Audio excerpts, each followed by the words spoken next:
Everyone, তোমরা সবাই কেমন আছো? আশা করছি ভালো আছো। তো আমার চ্যানেলে তোমাদের সবাইকে স্বাগত। তোমরা থাম্বনেল দেখে বুঝে গেছো যে আমি কি রেসিপি বানাতে চলেছি। তোমরা ভিডিওটা ফার্স্ট থেকে লাস্ট অবধি দেখো। দেখে যদি ভালো লাগে লাইক কমেন্ট শেয়ার করে দিও। কমেন্টে অবশ্যই জানিও রেসিপিটা কেমন হয়েছে। তো চলো ভিডিওটা শুরু করা যাক। রান্নাটা শুরু করা যাক। দেখো আমি এই সাইজের চিংড়িটা পেয়েছি। একটু বড় হলে ভালো হতো। চিংড়ি মাছ যত বেশি বড় হয় তত বেশি গর্ব। আমি ভালো করে মাছগুলোকে ধুয়ে নিয়েছি, কিন্তু এদের আবার বেশি তো ঘষাঘষি করা যাবে না, ভাববে আবার ফেয়ারনেস ট্রিটমেন্ট দিচ্ছি। তো চলো যাই হোক, কড়াইটা বসিয়ে দিয়েছি। এর মধ্যে চিংড়ি মাছগুলোকে আমি ছেড়ে দিলাম। মাছ ভাজার শব্দ শুনে ভাই মনে হচ্ছে যেন জীবনে ঠিকঠাক কিছু চলছে। তো এইভাবে আমি মাছগুলোকে সব ভেজে নিলাম। দেখো আস্তে আস্তে করে ভেজে নেবো, কিন্তু বেশি ভাজা যাবে না মাছগুলোকে। বেশি ভাজলে আবার সে শক্ত চামড়ার মতো হয়ে যাবে। তাই চিংড়ি মাছ একটু হালকা করেই ভাজবো। এইভাবে মাছগুলোকে আমি সব ভেজে নিলাম। তো দেখো মাছগুলো প্রায় ভাজা হয়ে এসেছে। সব মাছগুলোকে আমি এইভাবে হালকা করে ভেজে নিলাম। তো মাছগুলো একটু ছোট, দেখো কেমন গুটিয়ে গুটিয়ে গেছে। তোমরা আবার আমাকে কিপটে ভেবো না, এটাই পেয়েছি এটাই নিয়ে এসেছি। চলো তোমাদের সঙ্গে রেসিপিটা শেয়ার করি। তো দেখো কড়াইতে মাছ ভাজা তেলের মধ্যে কিছুটা তেল দিয়ে দিয়েছি। এর তেলের মধ্যে আমি গোটা গরম মশলা দিয়েছিলাম। ভাজা হয়ে যাওয়ার পর আমি পেঁয়াজ কুচুলোগুলোকে দিয়ে দিলাম।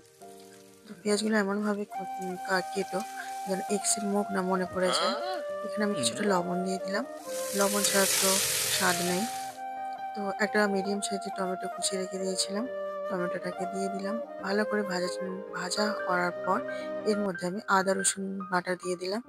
এই দুইজন ছাড়া তো রান্না অসম্পূর্ণ, মানে টিকটক ছাড়া ইন্টারনেট যাকে বলে। দেখো এখানে আমি কাজু পোস্ত মগজদানা পেস্ট করে রেখেছিলাম। মুখে তো মেখে ফেলতে যাচ্ছিলাম, না এটা খাওয়ার জিনিস, মুখে মাখার নয়। তো এখানে দেখো মশলাটা আমার প্রায় ভাজা হয়ে গেছে, তেল ছেড়ে দিয়েছে।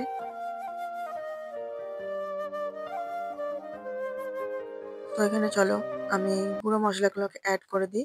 এখানে আমি 1 চামচ হলুদ দিয়েছি আর 1 চামচ লঙ্কা গুঁড়ো দিয়েছি। জানো যত ঝাল তত ভাইরাল। তো কিছুটা কাশ্মীরি লঙ্কা অ্যাড করেছি। আর এই যে নারকেলের দুধ, প্রেমের মতো নরম।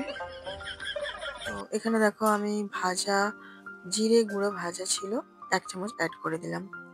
তো আমার গ্রেভিটা রেডি হয়ে গেছে। তেল ছেড়ে দিয়েছে, এর মধ্যে কিছুটা জল দিলাম। দেওয়ার পর আমি গ্রেভিটা ফুটে গেছে, ভাজা চিংড়ি মাছগুলো ঢেলে দিলাম। তোমার রান্নাটা প্রায় হয়ে এসেছে। এর মধ্যে আমি কিছুটা গরম মশলা অ্যাড করে দেওয়ার পর আমি মালাইকারিটা একটা জায়গার মধ্যে ঢেলে নিলাম। তো দেখো কেমন হয়েছে অবশ্যই জানাবে। তো চিংড়ি মালাইকারি আমার তৈরি হয়ে গেছে। বাহ, রান্না তো না, যেন মনে হচ্ছে একটা লাভ স্টোরি, দেখলেই প্রেমে পড়ে যাবে। কিন্তু আমার না, রান্নার